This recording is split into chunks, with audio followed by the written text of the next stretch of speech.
Hello, everybody. Welcome back. And today we're going to get into everything that happened last Saturday, February 17th, in Anaheim, California at UFC 298.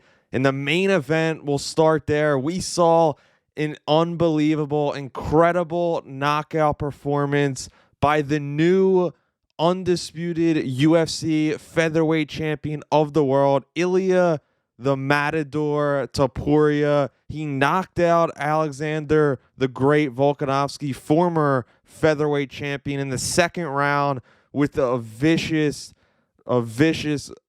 combination of punches, and it was really the right hand that put him to sleep. And it was really just a crazy and just horrible image to see Volk on the canvas for the second time in the past 4 months after he got knocked out in his previous fight against Islam, as we know, in the first round, and now suffering another knockout loss. But to me, the headline is Ilia Topuria. He's the new featherweight UFC champion, and he represents two nations that haven't had champions and people competing at this level, Georgia and Spain.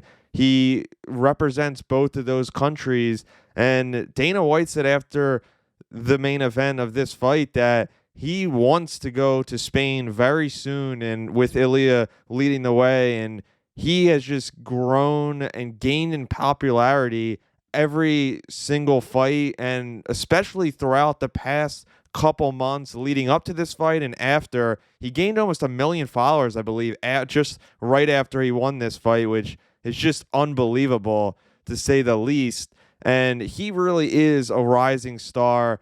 I don't think it's fair for me when people compare him to Conor McGregor, because I don't think anyone should be compared to McGregor, because in my eyes and pretty much everyone else's, he's the biggest and greatest superstar, global superstar that this sport has ever seen, not just in the cage, but what Conor does outside the cage and all the businesses and that he has built and everything that he's done for the sport.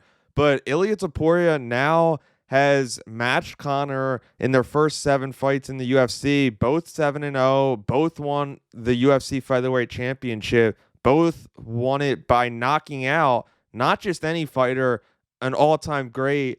Obviously, when Conor did it, he knocked out Jose Aldo, and Ilia did it by knocking out Alexander Volkanovski, who in his own right is one of the greats. And we'll get into him just a little bit later here. But just continuing about Ilia and just his rise and what he's done, going back to his last fight, he didn't just beat Josh Emmett, who's one of the most powerful strikers in this division. He absolutely killed him. He 10-7'd him in a round, and then to come back, and when all the pressure and is on him and he puts it on himself, he comes out and he says that he is already the champion going into the fight week. He's walking around with the belt. He's posting on his Instagram that he's already 15-0. He's already the champ. And it's not, for some people, they could not live up to that hype and that potential, but it just shows how great of a fighter and just how much star power that Ilia Topuria has, because it takes a lot to get to that level and to perform under the brightest lights against, to me, the greatest featherweight that has ever fought in the UFC in Alexander Volkanovski. So that is no easy task. And this fight was kind of a little weird to me. The first fight, I, along with many others, thought Volk won. Even in the second round, Volk was landing a lot of nice leg kicks. Seemed like he was hurting the legs a little bit, but he let Ilia back him up against the cage. And when Ilia does that to people, it's game over very quickly, as we know. And yeah, I don't think this was like Volk getting old in this fight and kind of, oh, he's done. And, like other older fighters, he is 35 years old. But getting into Volk a little bit more here, I don't think Volk is done. People may say that it was a mistake to take the fight on 10 days notice back in October against Islam Makhachev, but I don't think that was a mistake fully. I think partly it might have been, but another thing is that when you dare to be great and you try to make history by being a double champion, it could go one of two ways. Obviously, it could have went as bad as it did, like it did happen in October where he got brutally knocked out by Islam, or it could have worked out good for him and he could have won the title. So I kind of respect him for moving up two times. And although his record may show he's lost two of three, out of his last three fights he's lost, that doesn't tell the whole story, because the fight against Islam the first time back in Australia in February of last year, that fight, I thought Volk won that fight. It was very, very close, and he won a lot of people over in that fight, the fans included. And then, as I mentioned, the fight on short notice, and now this one, it's not a great kind of path that he's on, losing a couple straight in devastating knockout fashion, per se. I agree with that, but he is nowhere near over. I think Volk deserves, and rightfully deserves, a title shot as soon as he wants to come back and get back in there. I think he does need to take more time off, because that was his ninth title fight since 2019. He's won 6 out of the 9, and 6 title wins, 5 title defenses. And it's really just a grueling schedule that he's put upon himself. He always, no matter if he has won or lost, he always wants to get back in there. He always wants to right the wrong, like he tried to do last week. And it might not always play out in his favor, but he's trying to always be active and always show that you have to, like, to be a great fighter, you got to be active, you got to always fight and put your best foot forward. And it hasn't worked out as of late, but I always respect Volk for that. I respect any fighter. He's one of, if not the most active champion that the UFC's had in a long time. But I think Volk needs to take some time off, some real time. I think he needs to take at least not 3 months, not 4 months, at least 6 months, maybe 8 months off before he fights the next time. And I think he should fight for the belt the next time that he fights. He's going to want to get in there sooner, because that's how Volk is. He always wants to fight. He never shies away from the pressure.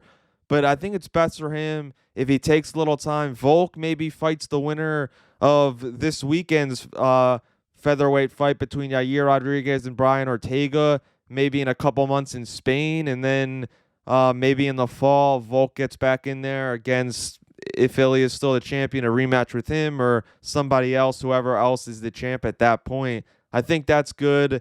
But I just think in general, it sucks to see a legend like Volk and how great he was and is, and how great his title reign just was in the history of the UFC. One of the greatest title reigns we've seen in the past decade. In the past couple years, he's been very dominant, especially obviously at featherweight. And it's just the way the division's shaping up now is really just the best the featherweight division has been in a couple years, because Volk was running through this division. He was beating almost everyone that was in front of him. He beat Max 3 times. He beat Ortega when he almost got submitted. Beat the Korean Zombie.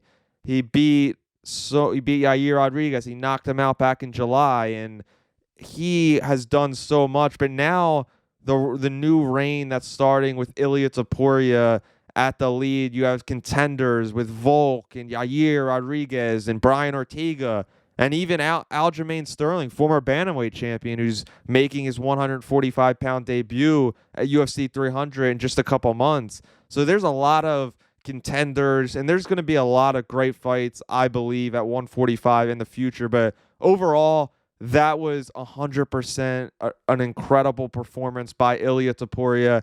I think he's going to be a really good champion. He has so many skills, and some skills like on the ground that he hasn't even shown as of late, but his striking is just unbelievable. And he's going to be tough to beat, but I still will not count and will never count Volk out because that guy is a true warrior and was a great champion at 145 pounds for the UFC since 2019. But moving on, going down the card, the co-main event was Robert Whittaker. He beat Paulo Borrachinha Costa in the co-main event. He beat him in a unanimous decision, 30-27, 29-28, and 29-28. I thought it was 2-1 Whittaker. Costa started off very strong. He almost knocked him out with a head kick in the first round, but then he kind of was relying on his kicks, but it seemed like he never could establish his hands and get his hands going and especially show his power because Paulo Costa is an incredible, powerful striker, as we know, but he never could show that fully. And Robert Whittaker, this was a vintage Bobby Knuckles performance by Whittaker to me. He was unbelievable in this fight.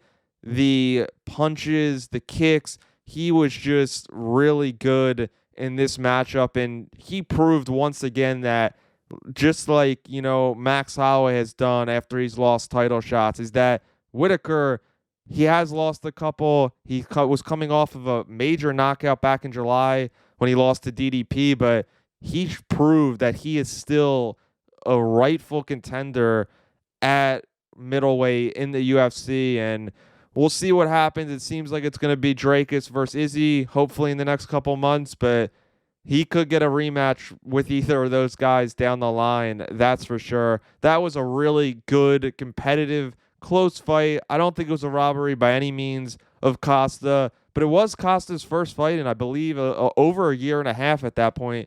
Before this one, he didn't fight since August of 2022. So I think Costa needs to build on this performance, actually. Get back active, get back fighting top guys, and put a couple wins together, and he'll be right back up there. He's still not that old.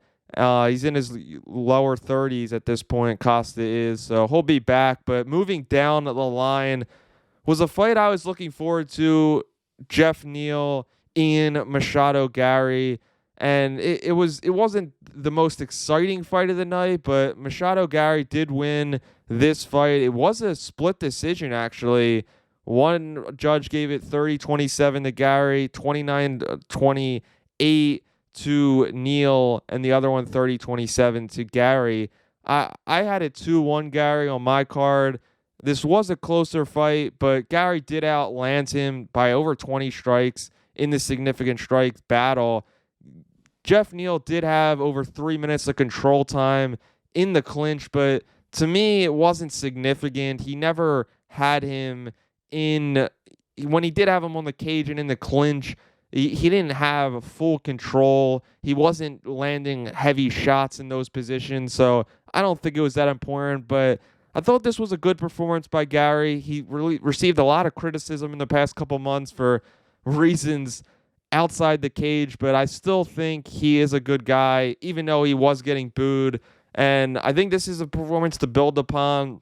He's now ranked 6th in the welterweight division, and I think a title shot might be in his near future. I think he will have to fight once or twice again, but we'll see how that goes. But moving on, the last fight I wanted to get into is Merab Dvalishvili.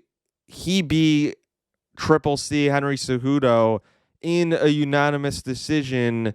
It was 29-28 Merab on all three of the cards, and Henry won the first round of this fight. He looked good, and then he kind of slowed up. There's rumors about injuries. I don't really know. But in the last round, Merab was just toying with Henry. He took him down 5 times in this fight. In the last one, he picked him up. He drug him across the cage to Mark Zuckerberg, who was a fan of Merab, in the crowd, and he was kind of playing with him. And Merab, he is known as the machine for a reason. He is a machine. His cardio is amazing. He is going to be the next guy that fights, hopefully, Sean O'Malley or Chito Vera, whoever wins that fight, for the Bantamweight UFC Championship. But it really seems like Henry's age has caught up to him. He's 37 years old. I know this is only his second fight in consecutive years. Before that, he was off for 3 years. He retired for a period of time. But I think just I think the time has caught up to him. I just don't think he's as elite as he was before. He's not quick enough. He's not as powerful. He's not. His hands don't look as good. And even his takedowns, he doesn't seem like he's as strong as he used to be there. We know he's an Olympic wrestler, but I mean, I don't think I would have saw Triple C getting taken down 5 times back a couple years ago in his prime when he was bantamweight champion and flyweight champion. Then I think it is. I still think Henry can compete at a high level. He's still gonna be in the top 5 if he wants to continue. But as he said before the fight, if I'm not fighting for a belt, if I'm not getting closer to that, what's the point? Because yeah, he could have a couple more fun fights, whatever, but Henry's in this to win. He's a winner at heart. He is an Olympic gold medalist, a 2-division UFC champion, and if he's not competing at the highest level, yeah, I kind of agree that he should retire. He didn't get the mic after. It looked like he might have took his gloves off. We don't know, but it seems like it would be a good decision for Henry Cejudo if he did call it a career. But overall, I thought this was an excellent UFC card from the start of the main card to the end. A couple of the prelims were really interesting too. But yeah, I thought this was really good. I thought it lived up to it. There was a couple of them, the Gary and Neil, that wasn't great. But I think overall, this was a really good pay-per-view. It was way better than the January pay-per-view. And this starts off an incredible streak in just a couple of weeks. The March pay-per-view, March 9th. It's going to be, as I mentioned, Chito Vera taking on Sean O'Malley for the Bantamweight Championship. That card is stacked from top to bottom. And then UFC 300, which we found out the main event of UFC 300 is light heavyweight champion Alex Pereira taking on former light heavyweight champion Jamal Hill, who injured his Achilles back in July, I believe. He had surgery and he's already back. I give him a lot of credit for that because most guys in any sport take way longer than just a couple months to return from a torn Achilles. One of the most brutal injuries in sports, that is for sure. And that's a pretty decent fight for UFC 300, but I will be honest, it was a little disappointing just because of all the build-up. Dana saying that the UFC 300 main event, we weren't going to believe what we were going to see. It was going to be crazy, unforeseen, and all those, I'm just paraphrasing, but all those crazy adjectives thrown on this main event. I just think the UFC, it's not all their fault. I just don't think the timelines matched up. Dana said that he gave credit to Leon Edwards after 298. He said he offered him 3 different guys, but then Bilal said he didn't get offered the fight. So supposedly it might have been Hamzat Chimaev, Islam Makhachev, and yeah, those were 2 of the guys. It's kind of unknown who the last guy was that might have got that. But yeah, I wish we would have saw one of those matchups. I wouldn't have been mad about Leon Bilal because I still think Bilal deserves the 170-pound title shot the most out of anyone, and I think he will get that hopefully in the next couple months.